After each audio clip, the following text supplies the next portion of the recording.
বাসর ঘরে ঢুকে দেখি বউ আমার মোবাইলে কার সাথে যেন কথা বলছে। আমাকে দেখে অবাক হয়ে হাত থেকে মোবাইলটা ফেলে দিয়েছে। মোবাইলের স্ক্রিনে ইমরান নামটা বেশি আছে।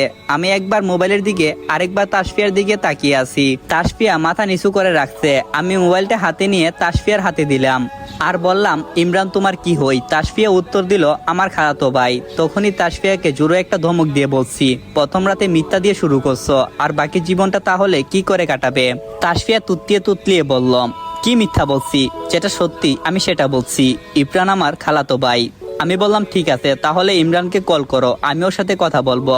তারপর দেখি তাসফিয়া আমতা আমতা শুরু করছে। আমি ওর দিকে তাকিয়ে বললাম, কি হলো তাসফিয়া, কথা বলো না কেন?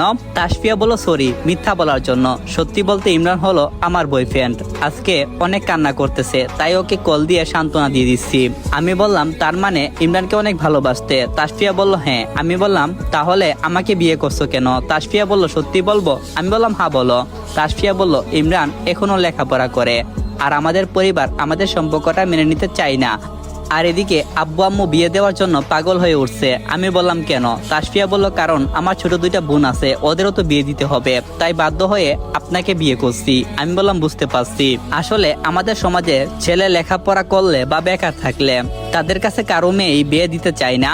আমি বললাম, তাসফিয়া একটা সত্যি কথা বলবে? তাসফিয়া বলল, হ্যাঁ বলেন, কি সত্যি আপনি জানতে চান? আমি বললাম, তুমি কি কখনো আমাকে স্বামী হিসেবে মেনে নিতে পারবে? আর কতদিন লাগবে? তাসফিয়া কিছুক্ষণ চুপ থেকে বলল, জানি না, তবে ইমরান আমার হৃদয় জুড়ে সারা জীবন থাকবে। আমি বললাম, ধন্যবাদ সত্যিটা বলার জন্য। আচ্ছা, আমি যদি তোমাকে ডিভোর্স দিই তাহলে কি তুমি ইমরানকে মেনে নেবে? তাসফিয়া বলল, শিওর দিতে পারছি না, তবে ইমরানকে অনেক লাভ করি। আমি বললাম, ঠিক আছে, ইমরানের সাথে তুমি কথা বলো, যদি ইমরান তোমাকে মেনে নেই তাহলে আমি তোমাকে ডিভোর্স দেবো। ডিভোর্সের কথা শুনে তাসফিয়া আমার দিকে হা করে তাকিয়ে আছে, মায়াবী চোখটা যেন আমাকে গিলে খাচ্ছে। তাসফিয়া বলল, বাসর রাতে ডিভোর্স নামটা নিলেন? আমি বললাম, হ্যাঁ, কারণ তুমি কখনো আমাকে স্বামী হিসাবে মেনে নিতে পারবে না। আচ্ছা, ওই পাশে শুয়ে পড়ো, আমি এদিকে শুয়ে পড়ছি। আর হ্যাঁ, ইমরানকে কল করো, ওর সাথে কথা বলো, আমি জানতে চাই ও কি চাই, সকালে আমাকে তা বলবা। তাসফিয়া বলল, হ্যাঁ। এখন কি ইমরানকে কল করতাম? আমি বললাম, হ্যাঁ এখনই করো, কারণ এখন কল করলে ইমরান তোমাকে সত্যি বিশ্বাস করবে। আর শুভরাত্রি বলে ঘুমানোর ভান ধরে শুয়ে পড়লাম। তাসফিয়া ইমরানের সাথে কথা বলছে আর কান্না করছে। ইমরান তাসফিয়াকে সবকিছু বলতেছে। হঠাৎ করে তাসফিয়া খাটের উপর থেকে নেমে বারান্দায় চলে গেল। আমি চোখগুলো বন্ধ করে ঘুমানোর মতো শুয়ে আছি। আরে আমি তো আমার পরিচয়টা দিলাম না। আমি হলাম আল মোহাম্মদ সৌরভ, একটা কোম্পানিতে চাকরি করি। আব্বু চাকরি করে আর আম্মু বাড়িতেই থাকে। বড় আপুর বিয়ে হয়েছে, ওনার বর সরকারি চাকরিজীবী। এখন অনেক ঘুম পাচ্ছে, বাকি কথা সকালে বলবো। পুরোনো স্মৃতিগুলো খুব করে মনে পড়ছে, কখন যে ঘুমিয়ে গেছি ঠিক মনে নেই। সকালে ঘুম ভাঙছে ফজরের আজান শুনে। ঘুম থেকে উঠে ফজরের নামাজ পড়তে গেলাম। নামাজ পড়ে এসে দেখি তাসফিয়া এখনো শুয়ে আছে, পরনে গয়নাগুলো এখনো খুলেনি, চোখে যেন কালো দাগ জমে গেছে। বুধই সারা রাত কান্না করছে। আমি কোনো কিছু না বলে ওর গায়ের উপর চাদরটা টেনে দিয়ে শাওয়ার নিতে চলে গেলাম। শাওয়ার শেষ করছি, কিন্তু ভুলে সঙ্গে করে আমি আমার টাওয়ালটা নিলাম না। একবার শুধু বলছি আমার টাওয়ালটা, বের হয়ে দেখি তাসফিয়া টাওয়ালটা হাতে নিয়ে দাঁড়িয়ে আছে।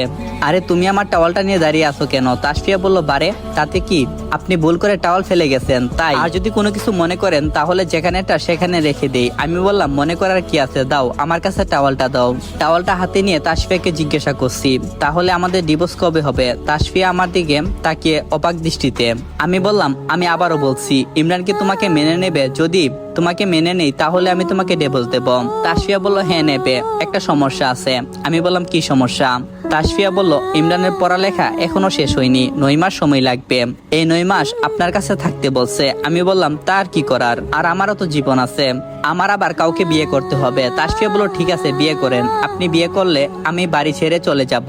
আমি বললাম, আমরা ডিভোর্সের জন্য অ্যাপ্লিকেশন করব, যতদিন ডিভোর্স না হবে ততদিন তুমি এই বাড়িতে থাকতে পারবে।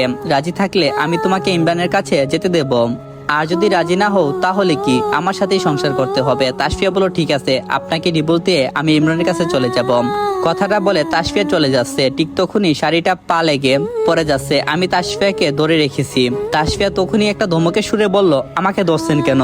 তখনই তাসফিয়াকে ছেড়ে দিয়েছি, আর তাসফিয়া টাস করে নিচে পড়ে গেছে। আর একটা জোরে চিৎকার দিয়ে বলে, আসসালামু আলাইকুম এভরিওয়ান। তো পার্ট 1 এখানেই সমাপ্ত করলাম। পরবর্তী পার্টের জন্য অপেক্ষায় থাকবেন।